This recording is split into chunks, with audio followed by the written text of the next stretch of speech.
Hey, this is Javin, co-founder of 50 and 50 and Donately. This week, I had an opportunity to sit down with Adam Dolan, co-founder of First Spark Digital, an amazing paid media agency here in San Diego.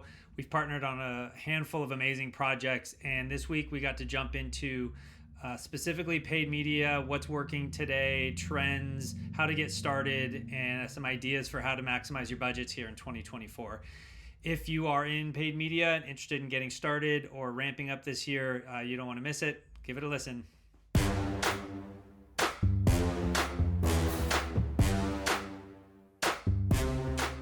Awesome.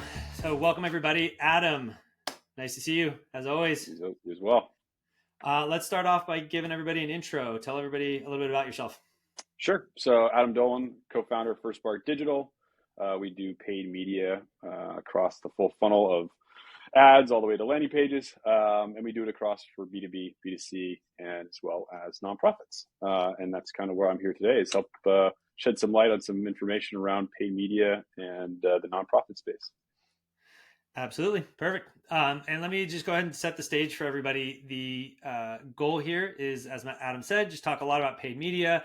Adam and I have worked together a lot on the 50 and 50 side and the First Spark Digital side. We worked with the Game Changer documentary and its release, Netflix and on iTunes.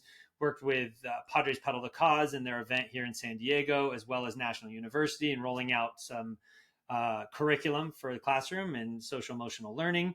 And thought it would be really valuable for everybody to listen to Adam in terms of the details in how they do what they do, the value they create.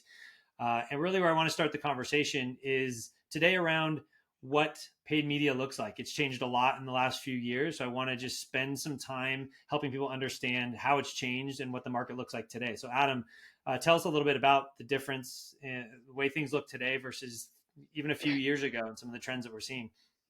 Sure. So yeah, I think, time goes by quickly now, but even 5 years ago, 6 years ago, you could get away with posting organic posts on your Facebook page, LinkedIn page, and actually getting people to see it, and Instagram as well, for that matter.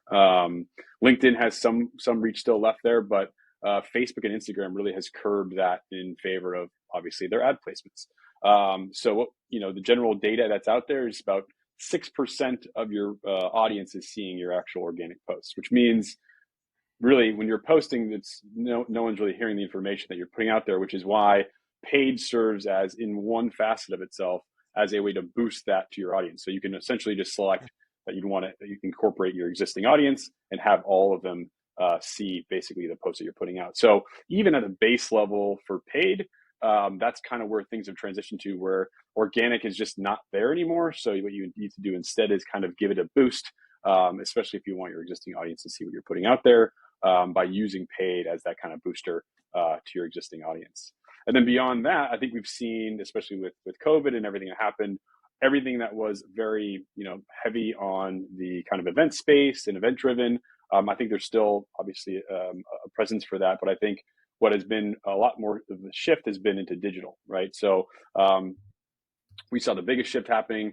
And I think it's still very much there. Everything that happened from 2020, people are just now much more used to being and kind of being communicated with and being talked to, and seeing things digitally. So I think beyond just having a strong email presence and just and still obviously doing events, I think paid as a kind of creative mix or channel to leverage is even more important now, because that's where people are going to be online. They're online more than ever. And also your communications need to be where they are. So that's where kind of the focus of digital, but also further into paid, has come into play more recently, even again, starting in kind of 2020, but really accelerating after that.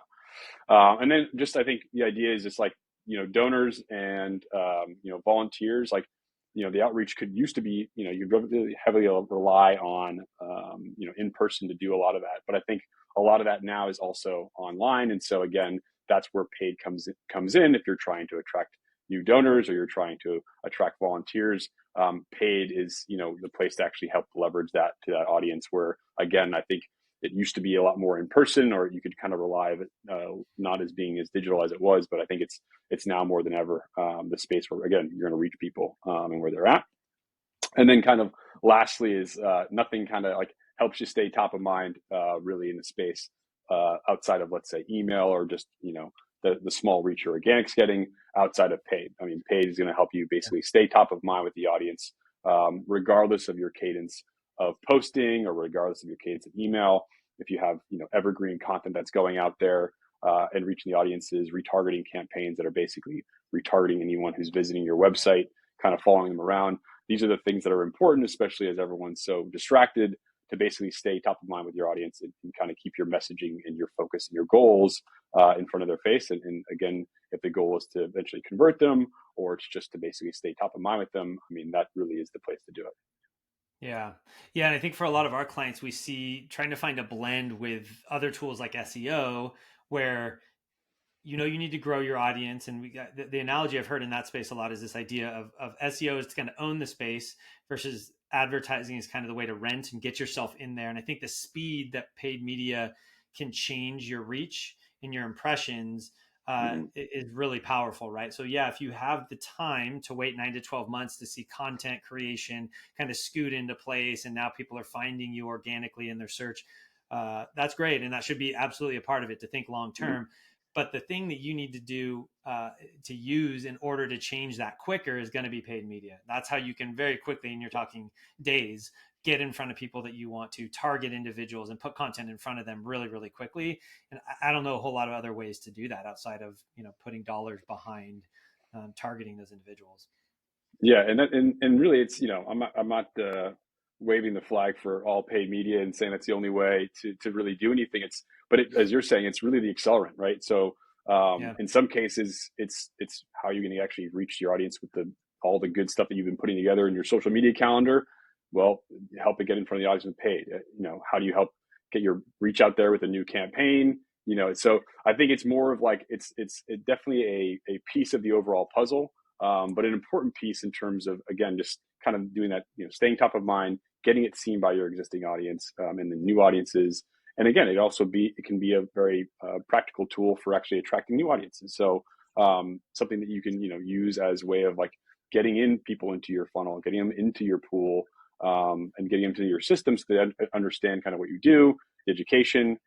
That's kind of all the things that, again, as paid as a additional player, but also support, can function as in your overall marketing mix. Yeah, that's killer. Yeah, and I think too, in the fundraising space, things are so events driven. You look at crisis relief, and you look at a lot of the ways people need to fundraise. It moves so quickly that you don't have time to use some of those organic channels or things like SEO to get in front of people. And it's weird to think that you would want to, I shouldn't say want, but that you would need to advertise in a scenario like that.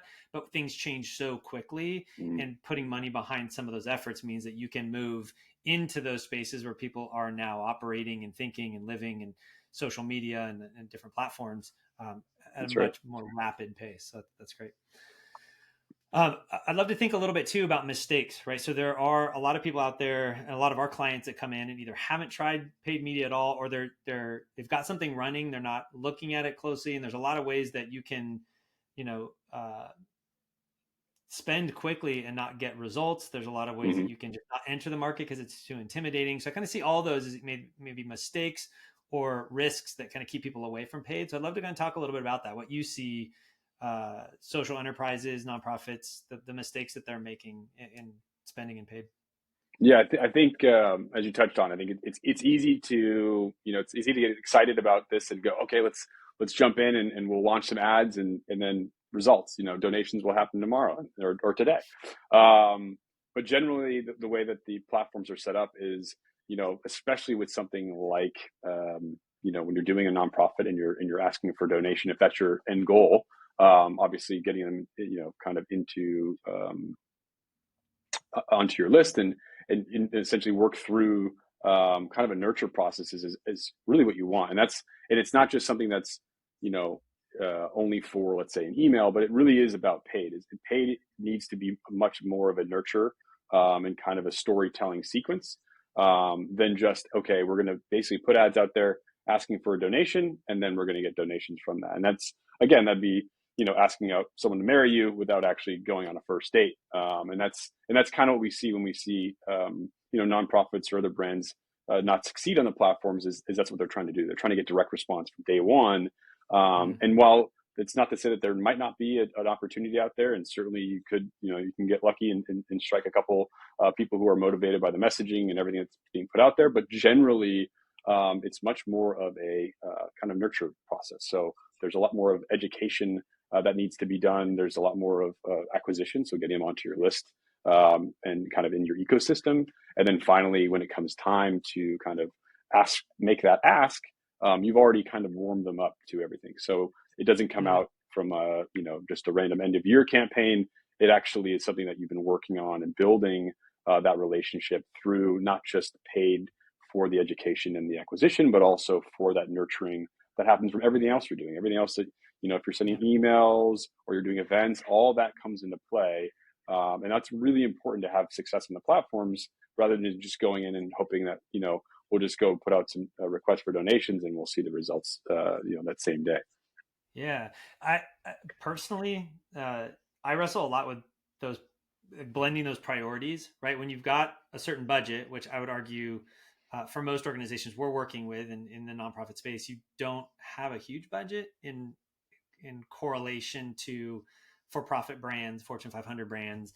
And so I often find ourselves saying, yeah, if we had $10,000, $20 a month to Mm-hmm. spend, sure, we'd have all of these things turned on, but we don't. And we have this very specific fundraising goal or volunteering goal or something, an engagement goal. And we can't, we struggle to kind of find a way to kind of spread that out or find where the critical components are. And to your point, it's kind of a mesh. You're hitting people with paid media that are leads, that are mid funnel, that are bottom of funnel. Like, how do you find priorities in that space and figure out how to Mm-hmm. kind of keep it all working when you don't have necessarily unlimited money to kind of put into each area of that funnel?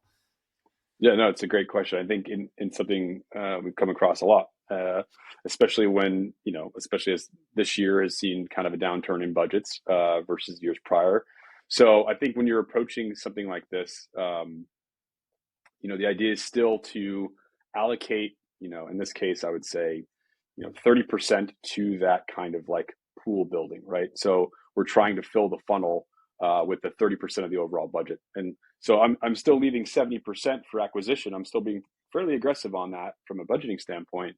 What we're doing is we're basically saying, let's set aside dollars to get folks in the door. And even if we don't have the dollars to do a kind of a more broad brand awareness campaign and then a kind of like a acquisition campaign to get them on the list, and if we wanted to shorten that to acquisition on the list, that's still very doable. I mean, that's still possible.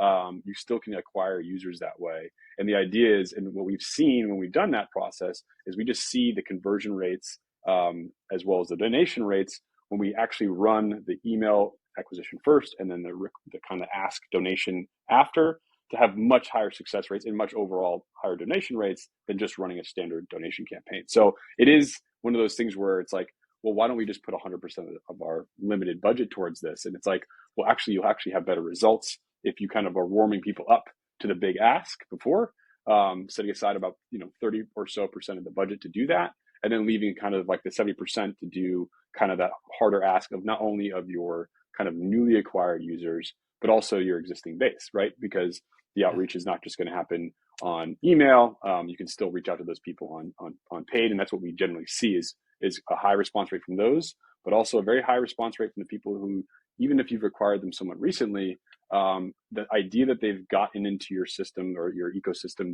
they've received some emails, they know who you are. That's going to have a higher response rate than just trying to hit this, brand new audience with an ask. And again, it's not to say it doesn't happen. We have seen that work. But again, when you talk about the idea of kind of nurture and getting someone bought in to the idea of donation, it really needs that allocation of resources to do it. And I know it seems Yeah. even on a small budget, kind of like, why, like maybe we just go for it. It's like, from what we've seen, every time we've kind of warmed them up and done this, it works. So that's why I say, if you're really strapped, and 30-70 breakdown is probably where we would recommend to actually just get some of that happening so that you can have a better result at the end. Yeah. Yeah. That's helpful. I think too, the idea of wanting to get bottom of funnel really quick, like it doesn't allow for that relationship build. And we see that a lot too. When we go too far in that direction of making asks, you start to see the engagement rates drop, the click through rates drop. And Mm-hmm. so I would encourage people too to think about even in your advertising, what you're giving to your end user, not just what you're taking, right? So when you talk about white papers, we're going to talk a little bit about landing pages. I would assume at some point in this conversation we're going to get to kind of what you're drawing people into, Hmm. but think hard about what you're delivering to people, because if they're not Yeah. getting value, you can't just throw asks at them, even if it's with money, and expect them to build a relationship with you and convert. There's a lot there. And I don't know if there's necessarily a ratio. Sometimes we say 8 out of 10, 9 out of 10 are content that we're providing customers Hmm. value, and then they're willing to sit through our asks when we say, hey, will you donate, will you support our work, will you join a cause?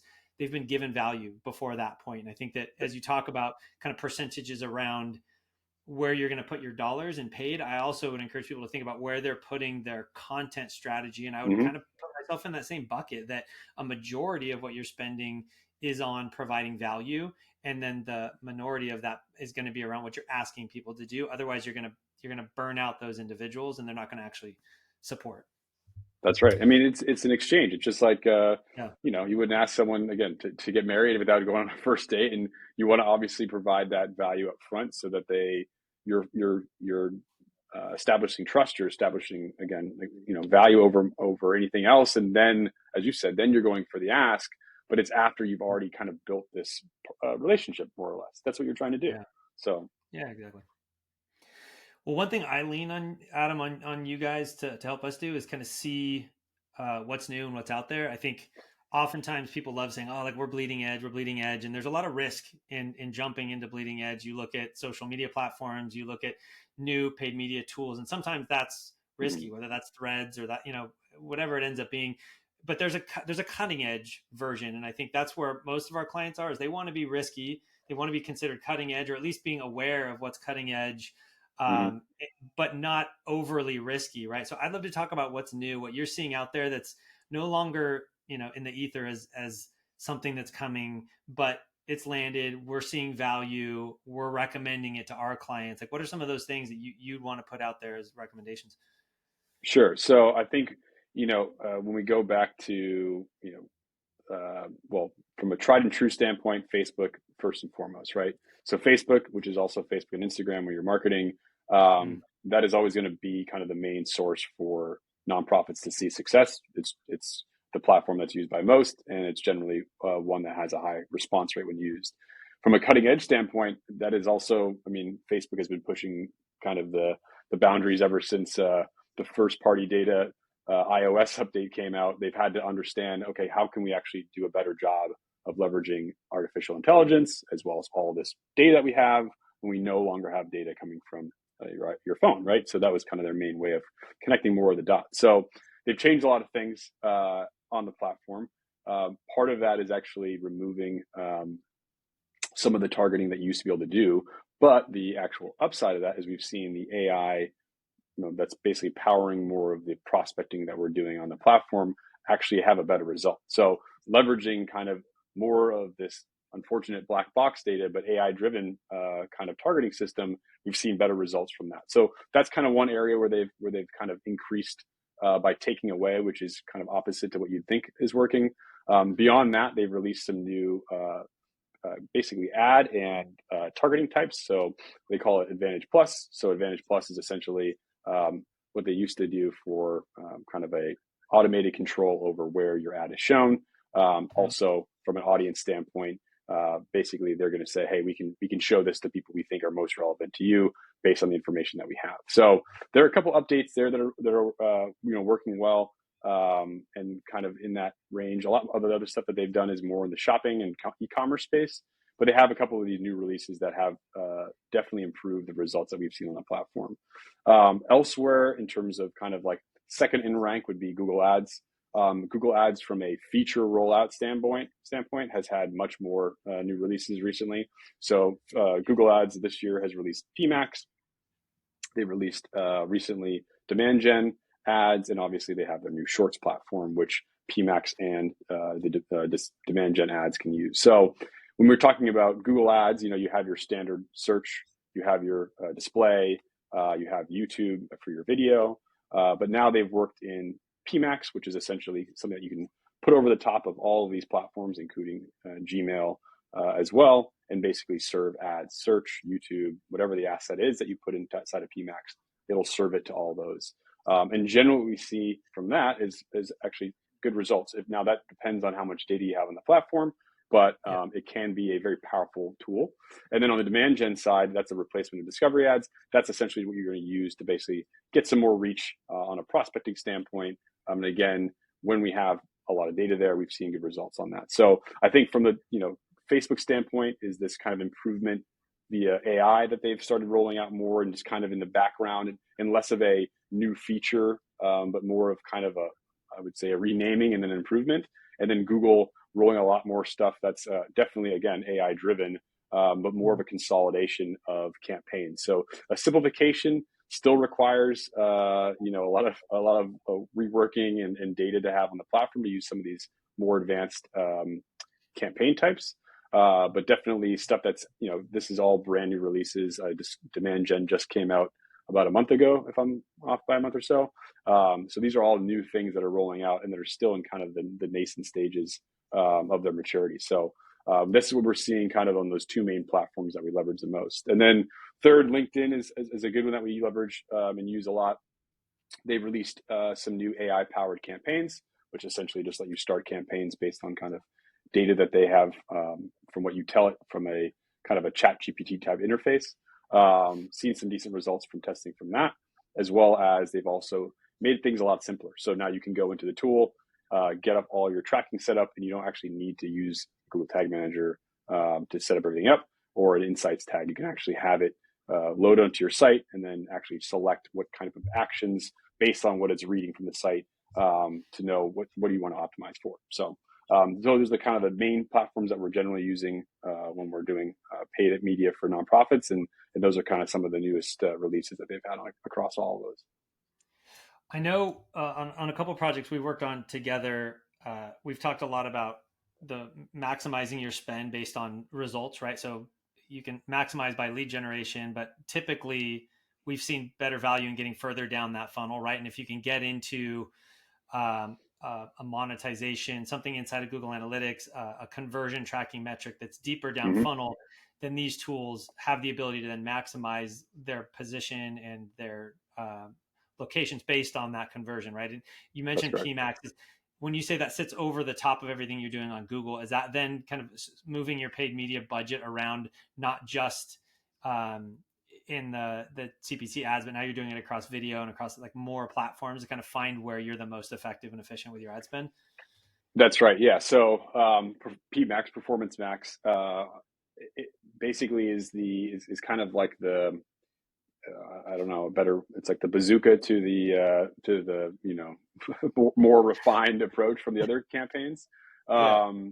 Because essentially what it's doing is it's sitting over the top. So, imagine you have these pillars and you have search and you have discovery ads and you have display or demand gen, and then you have display and you have video. PMax is going to sit over the top of all of those. Thinking that hotel that has that pool across and it has those pillars below it.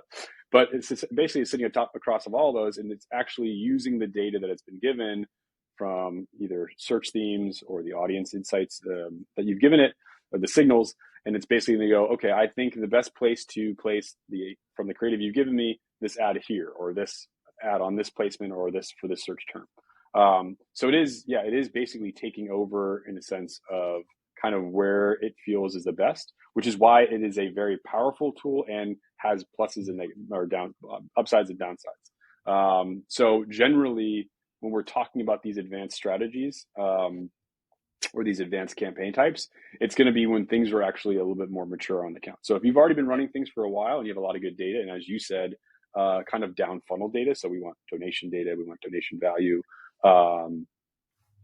When we have that information and we're feeding that, and there's a good amount of that on the platform, that's what we want to actually be feeding when we're actually using PMax, not something like as you're saying, like an email acquisition. That's going to be, it still will be effective at that. But if we're going to be using something like a Performance Max campaign, we definitely want to have kind of like the best conversion that we want to optimize Yeah. for, because it will do the best job when it has that information. So Yeah. generally, that's where it's kind of, the double-edged sword, because sometimes it can go off running and do a really bad job and spend a ton of budget, and you have very little control. And other ways, you can actually slowly kind of let it integrate into your existing stack of campaigns and have it actually find its own way. And Yeah. a couple of things to note: when you have a PMax campaign running, it won't go over other Performance Max campaigns, and it also won't go over any exact match phrases or keywords that you have in your search term. So there's a little ways to kind of keep it away from certain things. You can also add branded negatives to it. They've introduced that recently. You used to have to go through a rep, and now you can do that yourself. So there's some ways to kind of control how much Yeah. it's going to kind of go over the top, but generally that's how it functions. Yes. Okay. Yeah, that's cool. It's a little more complex, right? And I think Yep. with every platform, with every channel, with everything you're introducing, just more and more cost to manage, right? Which sits on Mm-hmm. top of your paid budgets and allocations. So it can get tricky. So let's maybe reel it back in a little bit and go back to this idea of just getting started, right? A lot of people Sure. still have not gotten into paid media. Or if they've done it, they've dabbled a little bit and maybe have found some successes, some not. But let's kind of reset ourselves there in this idea of just getting started on paid. And where do you think social causes should start when it comes to implementing paid media? And then we'll kind of just ratchet it up and get a little more complex, a little more complex. If anybody wants to jump Sure. ahead, we'll go more and more complicated. But for those of you who have not started at all, yeah, what's a good place to just at least get some of the balls rolling, knowing that you really can't grow a whole lot digitally without at least finding some footing in the paid media space? Yeah. So I think, generally we like to approach things we call like the crawl, walk, run, right? So the Yeah. idea is that you're first kind of getting into a space that's going to have the maximum impact for you. And generally that's going to be something that's search related. So if someone's searching for, maybe they want to do some type of volunteering or they have a specific cause in mind, that's where you want to be. That's where you want your ads to be. And you can leverage your Google ad grant to do that in most cases. And so that's where generally we're saying like, okay, if you're a nonprofit, start with Google Grant because that's free $10,000 a month. Um, and it's relative to kind of what you have for control on non grant money. It's pretty good. I mean, you're getting basically $10,000 a month to spend to go after search terms that are relative to your brand. So that's kind of like component A, right? When you're building on that, then that would be like non-paid or non-Google Grant search. So that's going to be things that I can leverage display ads for. I can leverage discovery ads or demand gen ads for. I can actually use it for other terms that might not fit into the requirements for Google Grant. So that's where we have kind of like those two working together at the base, right? It's going to be Google Grant first, and then putting on kind of the non-grant paid Google Ads account, right? And that's going to let you do more of the retargeting because Google Grants only search terms. You cannot go outside a search term. It's only search terms. So that's the non-paid or the non-grant or the paid account is going to let you do other things. So that's where you start the base. Google has the intent. You're going to have the highest return on investment there. Then building on that would be going to a platform like Facebook. So that's kind of the next in line, has the most reach, has the best shot of giving you and getting to the audience that you want to reach. Generally, what we have at that stage is that you're focusing on if you have already existing audiences coming in from different traffic sources, like as you were mentioning before, like SEO, you have blog posts, you have events, or whatever you have that's already driving existing traffic to the site. Let's retarget those folks first, right? So let's try to get people who are already interested in your brand, who already know of you, who are already engaging with your Facebook pages or your Instagram page, or just in general with your brand.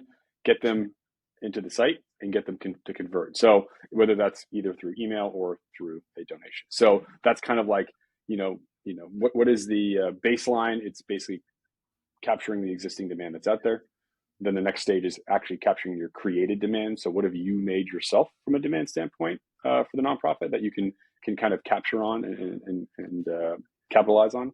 And then the third stage is kind of when we're moving more towards, still Facebook as well as now kind of a LinkedIn approach, depending on kind of who you're trying to reach. If you're trying to reach more kind of a broader approach, maybe some folks that are in charge of community services or at these bigger companies, if you're trying to make a bigger impact, that's when we'll be kind of going in that third stage, that run stage, because that third stage is when you're actually creating the demand yourself. So in the first stage, you were capturing what was already out there. In the second stage, you were kind of capturing what you have done on your own from these other channels. And then the third stage, we're working on actually expanding, right, and expanding our reach using Facebook and LinkedIn, and to an extent Google Ads. So Facebook in that case would just be more of a, prospecting. We're going to be trying to get folks educated, like we talked about at the top of the call. If not, we're going to try to be going onto our list. And again, we're going to be using targeting in Facebook based on, they still have some dimensions in there for nonprofit interest and volunteer interest. But essentially that's what we're going to be kind of leveraging in that stage. And then LinkedIn, somewhat the same. LinkedIn will be doing kind of retargeting in that stage, and maybe some prospecting depending on what your goals are. And then for Google, that might be the stage when you're starting to roll in with PMAX. You're doing some demand gen campaigns, but that would be kind of later on down, really further down the funnel once you're much more of a mature account. So the simple way to say is Google grant A, Google non-grant ads B, and then Facebook C. And those are going to be the kind of the fastest way to get going from both a acquisition to what's already there, acquisition to what's already you've created, and then also helping you expand into new audiences that you're trying to reach. That's awesome. Now let's talk a bit about where we're sending people, right? So I think those are great places to get big bang for your buck, because you got no investment in ad grants. Then we're moving into the paid side of the Google ads, and then social media places. We've got the idea of targeting, retargeting people who already know you. So we're kind of getting an idea there. Now, Mm-hmm. what are we sending people to? Because the next thing we could do is make the mistake of bringing people in and just sending them to our homepage, or just sending them straight to a donation page. It doesn't Yep. correlate to what they're doing. It doesn't correlate to their brand and their messaging. It doesn't correlate to the phase of the journey that they're in. So let's talk a Mm-hmm. little bit about landing pages and what you see as being successful and valuable. Maybe we can even bring up some examples, right? What we've done with CureBound, or what we did with Yep. Game Changers, and some of the work. Because I know in phases of that project, it was different for each one, right? We were doing ads that were trying Mm-hmm. to get people into theaters. Then it was ads that was pre-selling on iTunes. Then it was ads that Yep. was, hey, it's on Netflix, go watch now. And each time we had a different metric, right? We were trying to get people to physically attend a location, which means, hey, these ads need to be relevant to where we have theaters. But then Mm-hmm. once it moves over to Netflix, it's okay. That's broad audience, but we need to be on certain technologies, and so you target Yep. different. But a big part of that is like where we sent them, and every time there was always a landing page. It was very specific. You don't just say, "Hey, go figure it out on our homepage." If I'm selling you tickets, Mm-hmm. I need a page that's front and center. Find your local theater, or if it's going to be on iTunes, we're sending you right into the iTunes platform. So, talk a little bit about a successful conversion from somebody seeing an ad to actually landing on something that they engage with and that creates value. Sure. So I think you touched on it. It's like it's really important for kind of what you're putting out there for the ad to then match what you're actually having on the landing page, right? So when we had shifted from the Netflix promotion, or getting people into the theaters, and then we were doing iTunes. Well, then we needed something to match iTunes. We didn't just go to the Game Changers website and go find the next steps. You want someone to actually click through on and deliver on that expectation. That is what you're going to be judged on from a quality score standpoint, which is less of an important metric on Google Ads, but still something that provides some kind of guidance overall in terms of the success of your ads. But really, one of the major components is landing page experience. Is that matching the expectation that I saw when I saw the ad to when I landed on the page? And I think a lot of the times we run into situations where, yeah, as you said, people, you might run an ad and then you're sending them to a homepage. Now, if your homepage is great, then that might not be a bad experience. But if you're targeting something that's specific, let's say it's a keyword, it's a long tail keyword that you're going after. So it's long tail, meaning, 3 words or more in this case, then you want to be delivering on that specific messaging on the landing page. So this doesn't mean that, we can't start paid ads because we don't have a page for every single keyword. But generally what you're doing is going, okay, can I bucket these things into themes or objectives or offers, as you were saying? So it's like, okay, is our goal to get them on the email list? Okay, then what are we going to be doing? Well, let's drop them off on a page. Let's going to educate them about the email newsletter that we have and make it much more of like a complete experience. So when the sign up is matching kind of what they're seeing on that ad, versus ad shows up that says join our newsletter, they land onto a page that's the homepage, and we're not really connecting the two, right?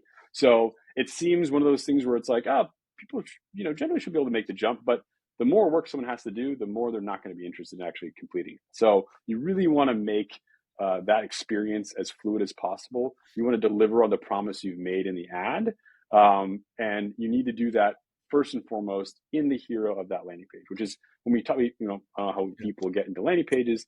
I think we could probably talk about 2 hours about landing pages. But in this case, much of that work's going to be in the hero, much of the communication, much of the selling, much of the promise needs to be delivered in that hero, the very top section that's above the fold, as they say, or what's visible when you first land on the page. So that's kind of where we're doing most of the work. It's really Yeah. making sure that that promise is delivered on from the ad to the landing page. Yeah.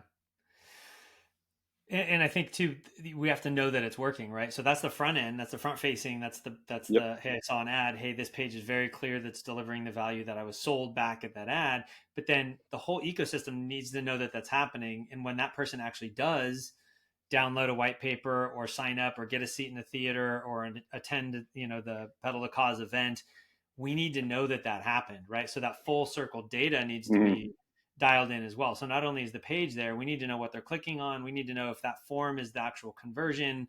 And I know Google Analytics 4 just kind of took us all for a roller coaster, right? Like it was all of us having to relearn how we looked at data and sessions and all of that stuff. Mm-hmm. But Yep. one thing that I love is our ability to just go into the back end now and just say, hey, this is a conversion metric. This matters to me, and then look at all of your pages and all of your ads and say that's what I want to monitor. That's what I want to Mm-hmm. focus on. So talk a little bit about data, right? What is critical information that that page needs to convey so that your ads can know, hey, this is successful. This is the value of that lead that came in, so that they can work smarter to prioritize the right people that are coming through the platforms. Sure, and I think I almost jumped to this before we get to even ads and the theory and creative and all that, because yeah, at the bedrock of all the things you're doing, if you're not actually measuring and kind of recording the data correctly, then it's really not going to matter at the end of the day. And especially now that all the platforms are so reliant in a good way of this data to then Yeah, optimize further. So if you're feeding Facebook more donation data and more donation value data, it will do a better job at finding you more of those folks that are going to donate. Same thing goes with Google. To a lesser degree with LinkedIn, it's not really there yet from that optimization standpoint. But really, the two main channels that we're talking about, Facebook and Google, that is really the most important thing. So, you know, kind of before you even get started with any of this, it's actually going, okay, we have to set up our Facebook pixel, we have to set up our Google pixel, we have to make sure that those are firing correctly. We have to make sure that we actually have those set up so they're tracking the correct conversions. Um, Generally, we do this inside of Google Tag Manager, so everything can be hosted in a nice, clean setup. And those tags are all managed within one central location instead of just kind of placed on the site. yeah, And then what you're looking at is you're going, hey, like, what's important to me, right? So at the end of the day, you're saying, like, what are we recording here? So at the end of the day, what's the most important thing? In some cases, it's going to be donation and donation value, right? But then what are the secondary metrics that we want to be looking at? Do we want to be looking at email? Do we want to be looking at newsletter? Do we want to be looking at, number of page visited, or do we want to be looking at, anything that's an indicator along the way? Because you might not all yeah, have that data when you're getting started, especially if you're brand new to this.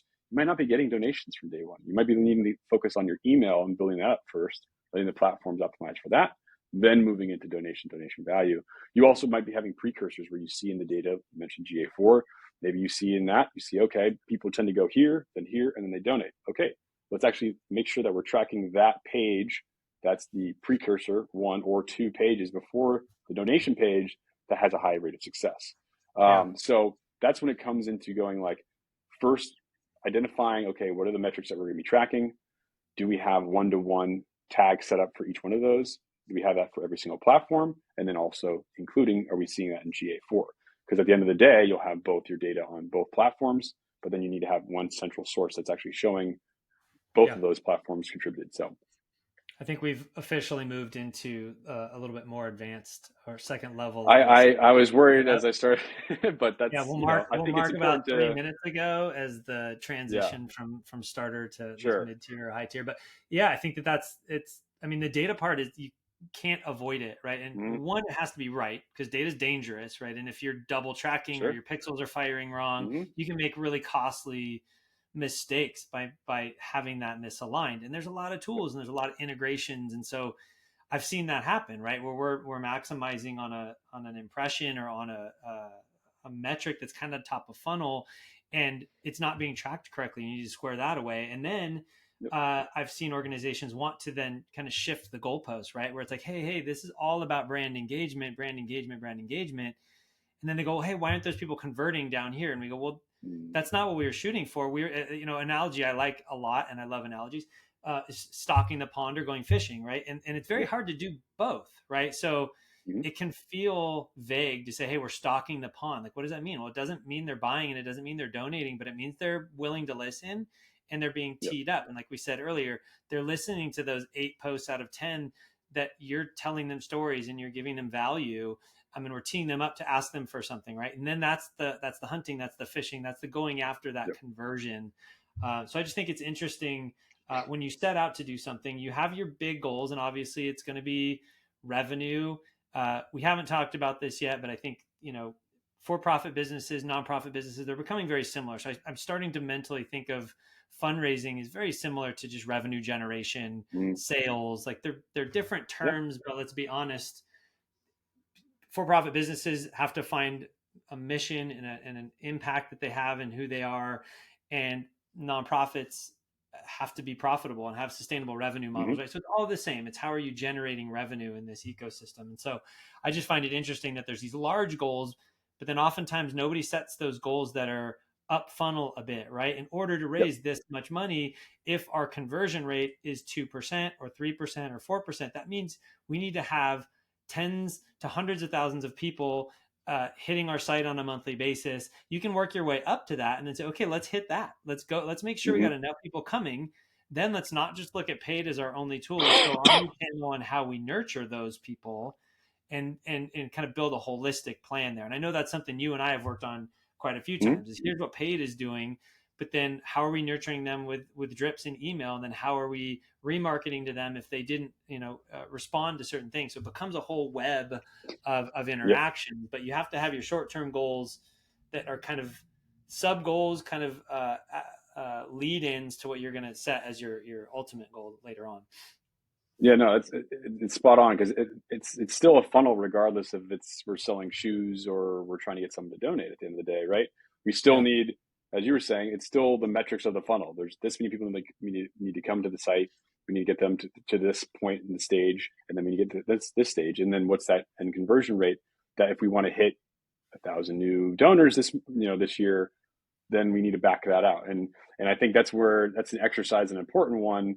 As you know, as we've gone through this, where we can't just say, okay, 1,000 donations is what we want to get with this ad spend. It's like, well, let's actually look at the metrics and see, is that even possible? Because the cost of the platform are X, CPMs are Y, and just judging by how much we have, we're not going to be able to get there from here unless Yeah. the landing page is converting at a 50% rate, which we know it's not possible. So I think, yeah, knowing those metrics, I think what you touched on there as well is also looking at metrics on platform. So the idea is saying, if we're launching, we're kind of getting a little bit more into the weeds, but if you're launching content on a platform, uh, how do I know if it's working, right? So if I'm looking at the big picture at the end, I'm going, how many donations do we get? But also I need to be looking at, well, what was the click-through rate on those ads that we have out there? Are they working? Are they not working? And how do we know what's working? Do we have a point of reference? Are we looking at industry metrics? And then also on the video side, if we're launching video and we're looking, the two main things we want to be looking at are hook and hold rate, right? So did we hook them in the first 3 seconds and then we hold them through the next 15? And if we have those two metrics, we're going to be using those as our guide, especially on video content, which is, I think we didn't touch on, but an absolutely critical component of any strategy, especially on Facebook. And looking at those to understand, okay, those are my kind of leading indicators to make me understand I have content that's resonating with the audience. And that's, as you mentioned, they're getting value out of. And now we can move into, okay, those are working. Let's see how that's affecting down funnel. And now we have kind of a bigger picture we can go back to and look at everything on a larger scale. But you have to be using those metrics on the front end to actually understand, like, is this even working? Is it even resonating at the end of the day with what we're putting out there?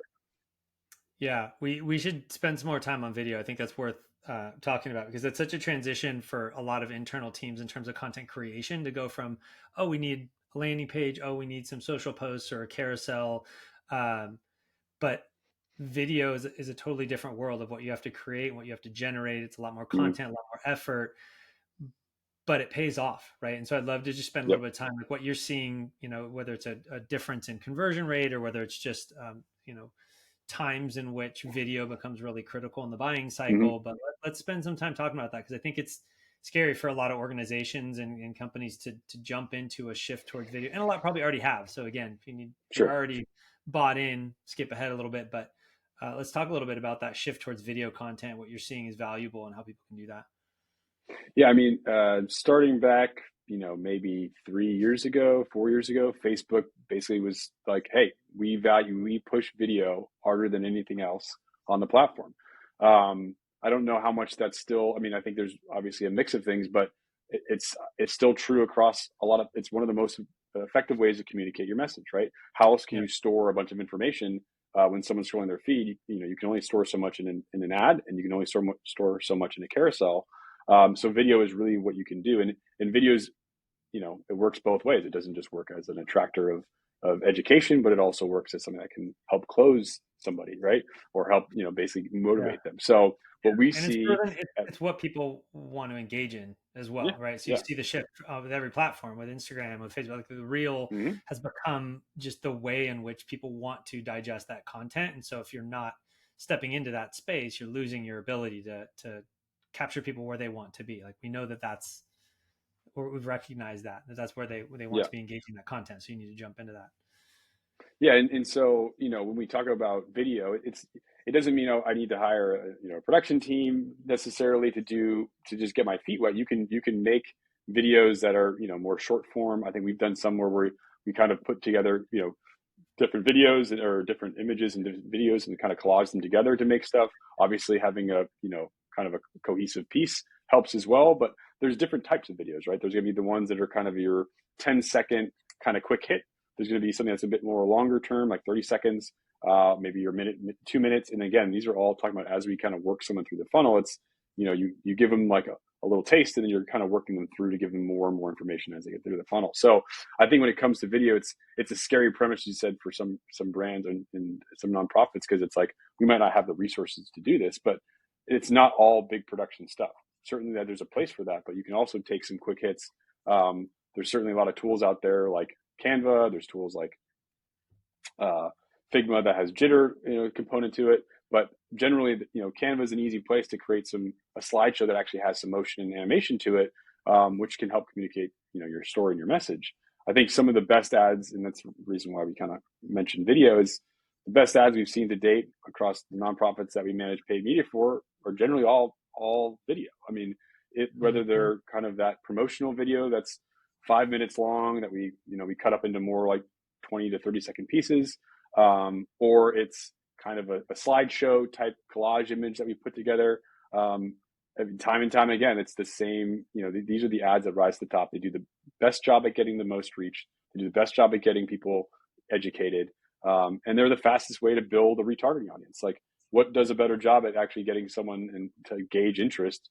Well, having them watch a video and actually being able to retarget that activity. So when we talk about like getting started on these platforms, video is the best way to get started. It might seem like it's faster Yeah. for me to create an image ad, but it's actually worth it to create the video ad, because now you've Yeah. opened up this whole new opportunity for retargeting that you didn't have before. And when we talk about this nurture sequence, that's the best way to do it. You understand someone's like dwelled, or they've watched your video for 50 percent of it. That's someone Yeah. who's engaged, and you wouldn't know that from an image, right? You need to get that click or the like or whatever it is that someone might not be wanting to give. So that's why video is not just kind of a mature strategy for nonprofits. It's actually something that I'd say is kind of paramount at the beginning, and as you're getting Yeah. started. Yeah, and the barrier to entry for that has come down and down and down, like you said, between Veed and Canva and the different technologies that make Yep. it very easy to transition and move stuff around. Like a base level video post that you need to resize and get into a bunch of different places, the level of effort for that has dropped dramatically. So that's hmm become, like you said, you don't need to go get editors, and even a lot of the stock that's out there, you can get a lot accomplished for smaller budgets than you used to be able to, Yep. and uh, there's a lot of talent out there. There's so many young people that are hmm coming out of school now with video capabilities. It always impresses me when we have Yep. positions open in this space, because it, for me, being a little bit more seasoned, uh, the things that they can do with an iPhone and some of this software will blow you away. So get out there and Yeah. ask around, look around, because the people are out there and they don't have to be an arm and a leg in terms of an investment. hmm content creation has become taught in schools, and there's a lot of people out there. I would just encourage you to look around a little bit, look on some of the platforms that are out there, and you'll be impressed with what you can get done, and for how much. So Yeah, and what you touched on there too, just to add, is when we talk about production style, it can be a recording on your video, first person from the president, the CEO with a message, like, and it's going to come across as a lot more heartfelt and natural than potentially an overproduced video. So it's like in this day and age with people and what they're kind of used to seeing for ads, things that come across as more kind of honest and approachable and yeah, generally lower quality also tend to do well. I mean, again, there's a place for both yeah, kind of yeah. produced and non-produced, but again, the barrier to entry and just having something where you're just communicating an honest message can come across and resonate with people. Yeah, and this kind of talking head version of conversations, right? I know we've used that term sometimes because it's an easy way to do it. Turn the phone Mm-hmm. around, put the video together, hand it to somebody that has some editing skills. It is what people want to see. It's where our engagements are highest. You've seen my face if you follow any 50 and 50s channels. It's where engagements are higher for whatever reason, and it's a little uncomfortable at first, to be honest. It's a little strange to put your face on camera, but you get used to it, and I think you have to get used to it if you are Mm-hmm. somebody who's casting the vision for your organization. Take a leap, put your face on camera. We're all a little uncomfortable at the beginning, but as you grow into that, you'll recognize that this is a powerful channel to be able Mm-hmm. to convey not just a message, but to get a little bit more of the heartstrings, right, of why you're doing something, and for people to see your face, see you talking versus some polished advertisement or some polished element of graphic design, which I love. It's my background. I love making those things, but the numbers speak for themselves. What they want is Mm-hmm. heart. What they want is the person and the story, why I do things, why you do things. And I would encourage you to get through those barriers to a place where you can put that out in the market. Definitely. Adam, we promised we'd stay below an hour. We're already 50 minutes in. Um, let's just I knew it was jump going in. to happen. Any like high level advice or anything else we haven't talked about? I have one thing I want to jump into just because it happened this week on stuff that we've worked on, but anything that we didn't cover that you feel like we want to throw out there is some advice for people?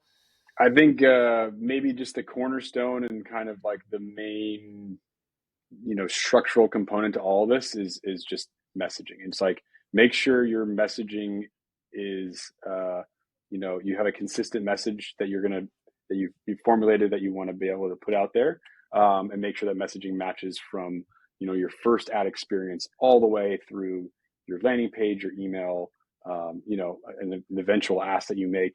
When all that's connected, and all that's thought out and working, that's when you're going to have the most success. It's really when Yeah. people connect with that message initially, but they see it and it's connected all the way through and everything that you put out there. It's an easy one to say, oh, we've got it, and it's good as it is, and we'll put it out there. But I think when you think through it and you think, okay, what is that experience going to be for a brand new person in this totally, let's say, arguably only digital experience potentially for them? Let's make sure that experience is as good as if someone walked in, you know, um, the door of your organization and started talking with anyone who was sitting down, at a table or wherever they might be. So I think the idea is like the messaging that you have on your ads, the messaging you have in your landing pages or emails, focusing on that, making sure that's right, and then making sure that's connected throughout all the different pieces that's out there.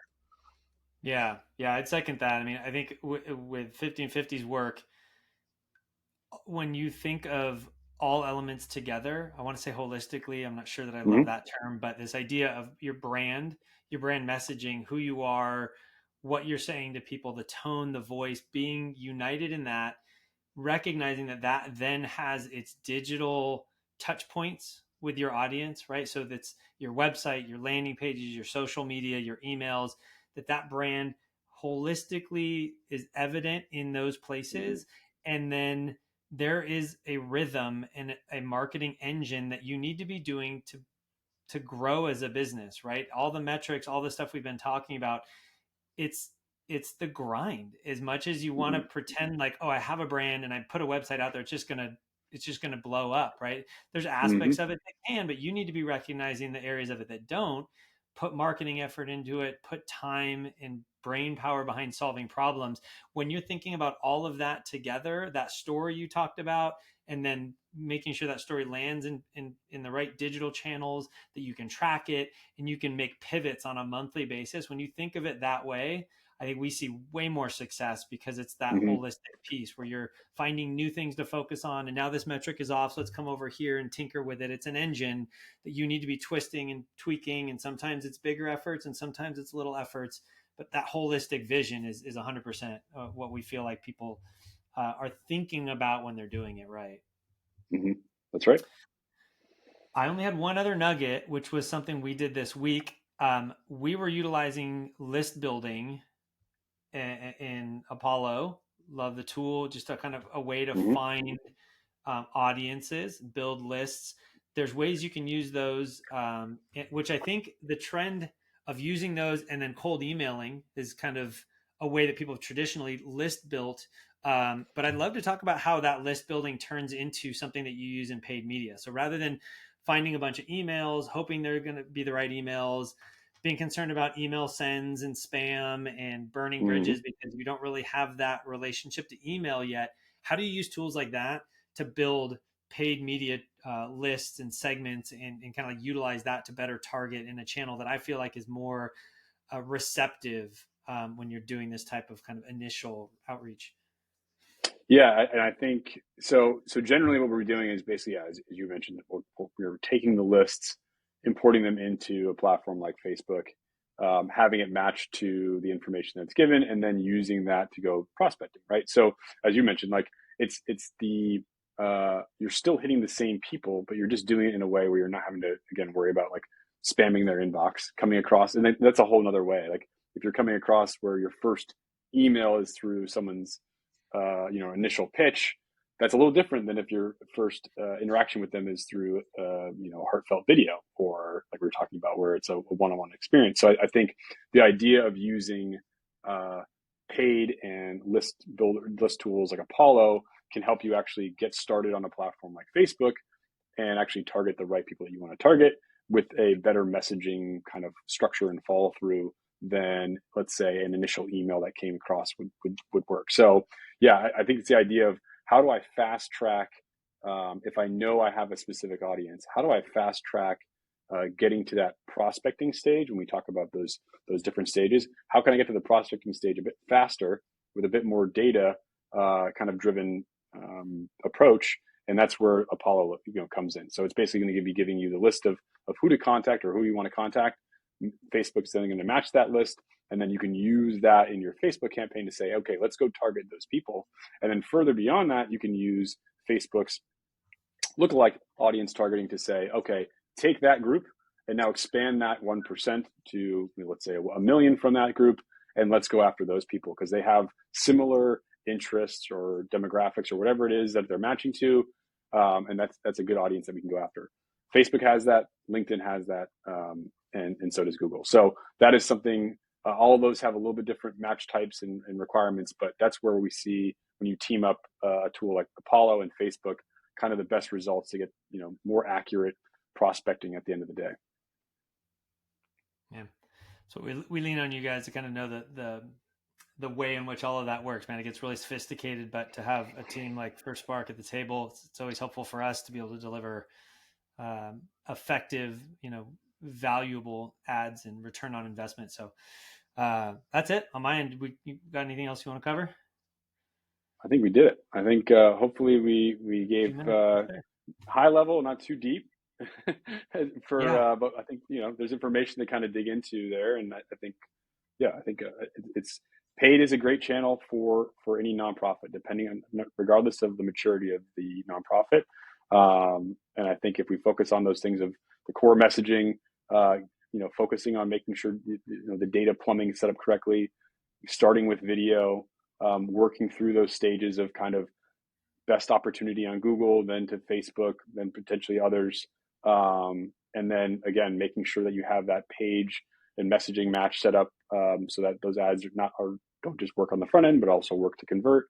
And Yep. then setting those goals and objectives at the end of the day, understanding how all those work through, having all that when you come into to paid, and adding that as a, strong arm to the other channels is when I think things start to click for brands, and they start to see, things go in the right direction, especially when things are tough to acquire and get new users, get new donors and volunteers. This is a very powerful channel and effective channel doing that. I love it. I think that's a great ender. So appreciate it. Love all the work we're doing. You Yeah. to jump in with a few more this year, and hopefully it was valuable to everybody listening.